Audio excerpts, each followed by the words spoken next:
এই মুহূর্তে আমি দাঁড়িয়ে আছি ঢাকা সিলেট মহাসড়কের একটি গুরুত্বপূর্ণ এলাকায়, ভেড়ানাগর এলাকায়।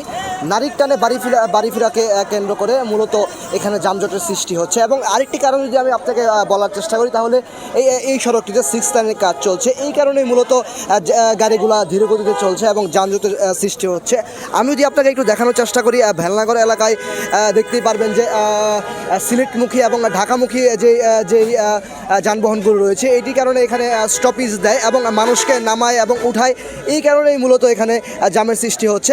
এখানে জ্যাম হওয়ার মূল কারণ হচ্ছে অটো থেকে শুরু করে সিএনজি যত ছোটো ছোটো যানবাহনগুলো রয়েছে, এই ওপার থেকে এপার পারাপার করে এবং নির্বিধায় বড় গাড়িগুলোকে অসুবিধার সৃষ্টি করে। এবং এই কারণেই মূলত বেশিরভাগ জ্যামের সৃষ্টি হয়। এবং 6 লাইনের কাজের নির্মাণের সামগ্রীগুলো রাস্তায় অবাধে ছড়িয়ে ছিটিয়ে রাখা হয়েছে এবং গাড়িগুলো ধীরে গতিতে চলছে। এই কারণেই মূলত বেশিরভাগ জ্যামের সৃষ্টি হয়। আমি নরসিংদী জেলা প্রশাসক রাশেদুল ইসলাম চৌধুরীর সাথে কথা বলেছি এবং তিনি আমাকে যদি আশ্বস্ত করেছেন যে মার্চের 16 তারিখে উন্নয়ন প্রকৌশলীর একটি বিভাগের সাথে কথা বলেছে তিনি, যে এগুলি খুব তাড়াতাড়ি নিরসন করা হবে। এবং সড়ক বিভাগের কর্মকর্তার সাথে আমি কথা বলেছি, উনিও আমাকে যেটি বলেছে যে নির্মাণের জিনিসপত্রগুলো উনি ঈদের আগেই সরিয়ে নেবে এবং মেরামতের কাজ সম্পন্ন করবে। এবং এর পাশাপাশি আমরা পুলিশ সুপার সাথে কথা বলেছি যে 52